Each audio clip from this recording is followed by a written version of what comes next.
Welcome back to clean news MP. चलिए देखते हैं मध्य प्रदेश की 25 फटाफट बड़ी खबरों को। इससे पहले आप न्यूज को कहां से देख रहे हैं हमें कमेंट में बताना बिल्कुल ना भूलें। साथ ही हमारे फेसबुक पेज को भी फॉलो करें। फेसबुक पेज का लिंक डिस्क्रिप्शन में दिया गया है। अब आसानी से मिलेगा 50 लाख तक लोन, बस होनी चाहिए 12 लाख तक वार्षिक आय। जिले में स्वरोजगार के लिए 1000 से अधिक युवाओं को लोन देने की तैयारी की जा रही है। राज्य शासन के अनुसूचित जाति वित्त विकास निगम के द्वारा अनुसूचित जाति के युवाओं को स्वरोजगार के लिए संत रविदास स्वरोजगार योजना तथा डॉक्टर भीमराव अंबेडकर मुख्यमंत्री आर्थिक कल्याण योजना के तहत लोन दिया जाएगा। ये लोन पात्रता अनुसार 10,000 रुपए से लेकर 50 लाख रुपए तक उपलब्ध कराया जाएगा। इसके लिए इच्छुकों से ऑनलाइन आवेदन मंगवाए जा रहे हैं। प्रोविजनल फायर एनओसी को लेकर शिवराज सरकार का बड़ा फैसला। मध्य प्रदेश की शिवराज सरकार ने जबलपुर के अस्पताल में हुए अग्निकांड के बाद नियमों को कड़ा करने का फैसला किया। सरकार का मानना है कि वर्तमान में जो प्रोविजनल फायर एनओसी दिए जाने का वर्तमान में प्रचलन है वो उचित नहीं, इसमें बदलाव की जरूरत है। नगरीय विकास और आवास मंत्री भूपेंद्र सिंह ने कहा कि फायर अथॉरिटी के द्वारा 1 वर्ष के लिए प्रोविजनल फायर एनओसी दिए जाने का वर्तमान में प्रचलन है जो उचित नहीं। इसके स्थान पर बिल्डिंग का निर्माण पूरा होने के बाद पूर्णता प्रमाण पत्र देते समय फायर अथॉरिटी द्वारा बिल्डिंग का निरीक्षण करके फायर एनओसी जारी की जाए। बच्चों को लगेगा टिटनेस डिप्थीरिया का टीका। इंदौर में 16 अगस्त से शुरू होगा विशेष अभियान। बच्चों को डिप्थीरिया टिटनेस का टीका लगाने के लिए 16 अगस्त 2022 से एक विशेष अभियान प्रारंभ किया जाएगा। यह अभियान 31 अगस्त 2022 तक चलेगा। इसके तहत 5 से 6 आयु वर्ग के, 10 वर्ष आयु वर्ग के और 16 वर्ष आयु वर्ग के बच्चों को टीका लगाया जाएगा। शासकीय और अशासकीय स्कूल में पढ़ने वाले विद्यार्थियों के साथ साथ स्कूल छोड़ चुके बच्चों की तलाश कर उन्हें टीका लगाया जाएगा। एमपी में तृतीय और चतुर्थ श्रेणी के कर्मचारियों की परिवीक्षा अवधि 2 साल की जा सकती है। प्रदेश में तृतीय और चतुर्थ श्रेणी के कर्मचारियों की परिवीक्षा अवधि 3 वर्ष से घटाकर 2 वर्ष की जा सकती है। कमलनाथ सरकार ने दिसंबर 2019 में परिवीक्षा अवधि 1 वर्ष बढ़ा दी थी। इसमें वेतनमान भी प्रथम वर्ष में 70, द्वितीय वर्ष में 80 और तृतीय वर्ष में 90% देने का प्रावधान किया था। इसमें संशोधन के लिए मध्य प्रदेश राज्य कर्मचारी कल्याण समिति ने कर्मचारी संगठनों से प्राप्त मांग पत्र के आधार पर मुख्यमंत्री शिवराज सिंह चौहान से आग्रह किया है। भोपाल से होकर गुजरेगी यशवंतपुर हजरत निजामुद्दीन विशेष ट्रेन। विशेष ट्रेन की संख्या बढ़ती जा रही है। इन ट्रेन की संख्या त्योहार के पहले ट्रेन में बढ़ते दबाव को देखते हुए बढ़ाई जा रही है। रेलवे ने यशवंतपुर से हजरत निजामुद्दीन के बीच एक ट्रिप विशेष ट्रेन चलाई जा रही है जो भोपाल मंडल के इटारसी और भोपाल स्टेशन पर ठहराव लेकर चलेगी। राज्य सेवा प्रारंभिक परीक्षा 2019 का बनेगा नया रिजल्ट। राज्य सेवा प्रारंभिक परीक्षा 2019 का घोषित हो चुका रिजल्ट भी बदलेगा। मध्य प्रदेश लोक सेवा आयोग ने पूर्व घोषित परिणाम को संशोधित करने की तैयारी कर ली। अब राज्य सेवा भर्ती नियम 2015 को लागू कर नया रिजल्ट तैयार किया जाएगा। कोर्ट के आदेश के पालन में पीएससी को पुराना रिजल्ट बदलने पर मजबूर होना पड़ रहा है। जेईई मेन के दूसरे चरण के परिणाम में इंदौर के सम्यक को मिली all India 88 rank. National testing agency के द्वारा जारी ज्वाइंट एंट्रेंस एग्जामिनेशन मेन के दूसरे चरण के परिणाम सोमवार को जारी हुए। शहर के सम्यक जैन को ऑल इंडिया 88 रैंक प्राप्त हुई। शहर के आकर्ष गुप्ता को 102, महाजन अथर्व को 250 रैंक और अथर्व आनंद को 277 रैंक प्राप्त हुई। गर्ल्स श्रेणी में शहर के सिया गुप्ता को 1099 रैंक मिली। ये सभी विद्यार्थी पहले चरण की जेईई मेन परीक्षा दे चुके हैं। फ्लू की पहली स्वदेशी वैक्सीन भोपाल की प्रयोगशाला में तैयार। राष्ट्रीय उच्च सुरक्षा अनुसंधान प्रयोगशाला भोपाल निषाद ने बर्ड फ्लू यानी एवियन इन्फ्लुएंजा H9N2 वायरस पर प्रभावी पहली स्वदेशी वैक्सीन तैयार की। 3 साल के शोध के बाद तैयार की गई इस वैक्सीन के 3 डोज बचाव के लिए मुर्गे मुर्गियों को लगाए जाएंगे। एक डोज का असर लगभग 6 महीने तक रहेगा। निषाद के वैज्ञानिकों ने बताया कि मृत वायरस से ये वैक्सीन तैयार की गई है। ऐसे में वैक्सीन लगने के बाद उस मुर्गी के अंडे खाने में कोई दिक्कत नहीं आएगी। अन्नदाता को भुगतान के मामले में सरकार को जुर्माना सहित जवाब पेश करने का इंतजार। अन्नदाता व धरतीपुत्र जैसे संबोधनों से अलंकृत किए जाने वाले किसानों की दुर्दशा का अनुमान इस बात से लगाया जा सकता है कि उन्हें गेहूं खरीदी के बाद भुगतान के लिए 1-2 सप्ताह या माह नहीं बल्कि लंबे समय तक अटकाए रखा जाता है। ऐसा ही एक मामला सामने आया तो सूबे की सबसे बड़ी अदालत ने सख्ती बरती। लिहाजा अब इंतजार यही किया जा रहा है कि शीघ्र जुर्माने सहित जवाब पेश किया जाएगा या नहीं। एमपी में सरकारी नौकरियों में ओबीसी का कितना प्रतिनिधित्व, सामान्य प्रशासन विभाग ने एचसी में दी जानकारी। मध्य प्रदेश में सरकारी नौकरियों में अन्य पिछड़ा वर्ग का प्रतिनिधित्व 13.6% है। ये पहला मौका है जब सामान्य प्रशासन विभाग ने सरकारी नौकरियों में अन्य पिछड़ा वर्ग की हिस्सेदारी से संबंधित डेटा हाईकोर्ट के समक्ष रखा। ओबीसी आरक्षण को बढ़ाकर 27% करने को लेकर अंतिम सुनवाई 16 अगस्त को होगी। उससे पहले ये डेटा अदालत में रखा गया। एडवोकेट रामेश्वर ठाकुर ने कहा कि मार्च 2019 से 60 से ज्यादा याचिकाएं अदालत में पेंडिंग हैं। मोबाइल ऐप बताएगा प्रॉपर्टी की दरें, संपत्ति के फर्जीवाड़े पर लगेगी रोक। पंजीयन विभाग जल्द ही संपदा 2 ऐप शुरू करने की तैयारी में है। इस पर तेजी से काम चल रहा है। इसकी खासियत ये रहेगी कि इस ऐप के जरिए आम आदमी अपने मोबाइल फोन पर आसानी से पता कर सकेगा कि शहर में किस जगह प्रॉपर्टी महंगी और कहां सस्ती है।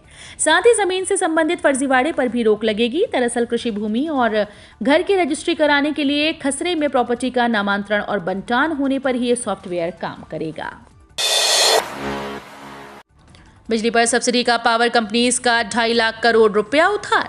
प्रधानमंत्री नरेंद्र मोदी ने कुछ दिनों पहले ही राज्य सरकारों से बिजली कंपनीज के बकाया का भुगतान करने की अपील की। उन्होंने कहा कि अभी तक सब्सिडी प्रतिबद्धता भी पूरी नहीं की गई।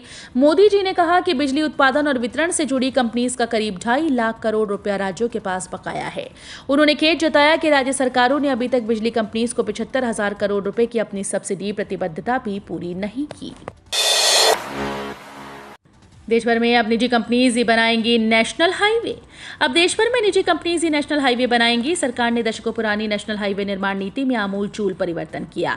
सरकार का कहना है कि देश में सुरक्षित, मजबूत, टिकाऊ और उच्च गुणवत्ता वाले राजमार्ग के निर्माण की जिम्मेदारी अब रीजनल ऑफिसर यानी क्षेत्रीय अधिकारियों की होगी।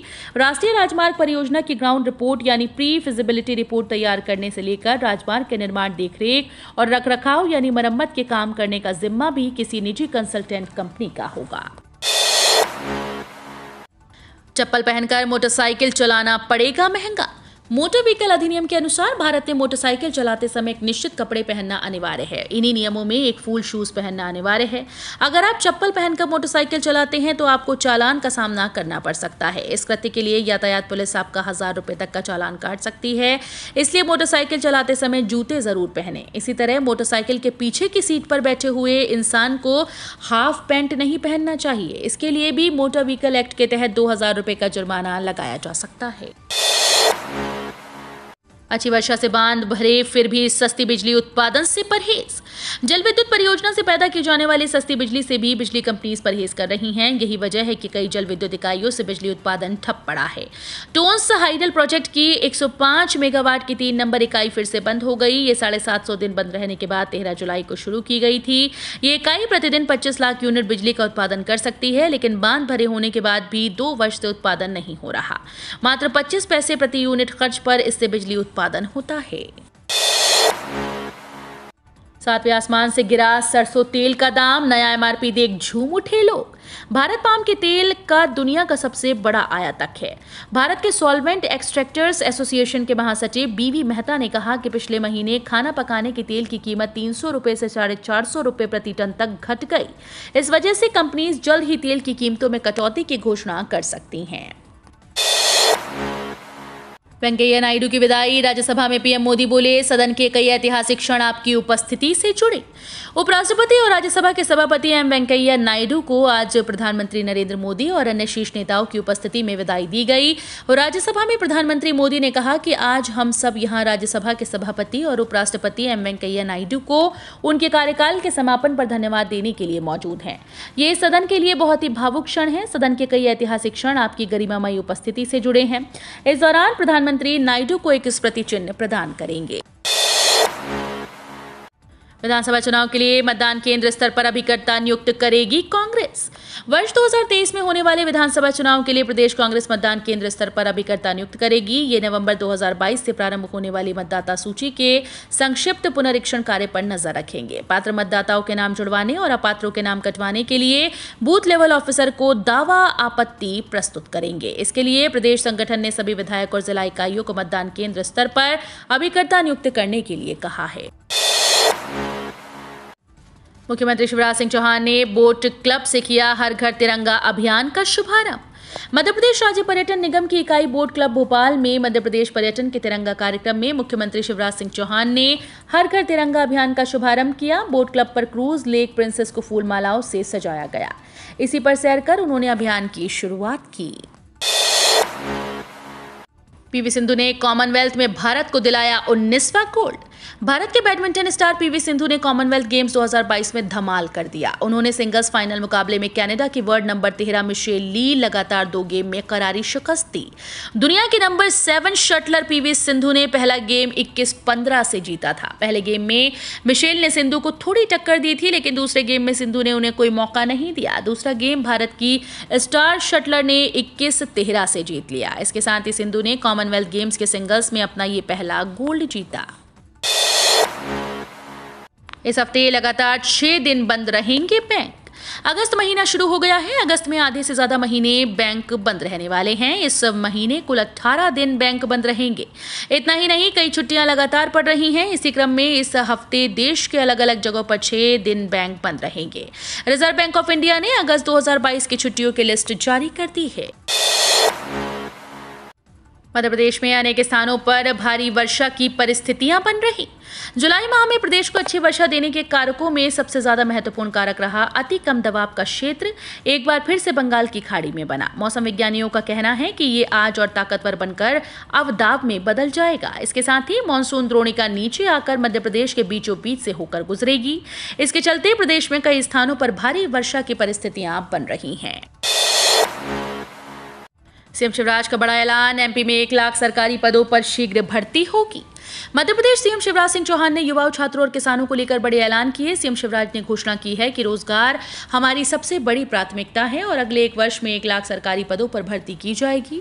हितग्राही मूलक योजनाओं में 100% सैचुरेशन के लिए विशेष अभियान चलाए जाएंगे। प्रदेश में वर्ष 2020 में ही आत्मनिर्भर मध्य प्रदेश का रोड मैप विकसित कर लिया गया था। मध्य प्रदेश ने वर्ष 2021-22 में 19.74% की विकास दर हासिल की। प्रदेश सकल घरेलू उत्पाद का 4% पूंजीगत व्यय कर रहा है। मध्य प्रदेश में पंचायत के बाद भाजपा को निकायों के परोक्ष चुनाव में बड़ी सफलता। भारतीय जनता पार्टी को त्रिस्तरीय पंचायत के बाद निकायों के परोक्ष चुनाव में बड़ी सफलता मिली। 51 में से 41 जिला पंचायत अध्यक्ष भाजपा के बने हैं। सीधी जिला पंचायत के अध्यक्ष उपाध्यक्ष पद का चुनाव 13 अगस्त को होगा। वहीं अभी तक 107 नगर पालिका और नगर परिषद के अध्यक्ष पद के लिए चुनाव हुए। इनमें से 98 स्थानों पर भाजपा के अध्यक्ष निर्वाचित हुए। कुल 255 निकायों के चुनाव 13 अगस्त तक होने हैं। पीएम किसान योजना से जुड़ी बड़ी अपडेट। इस दिन खाते में आएगी 12वीं किस्त।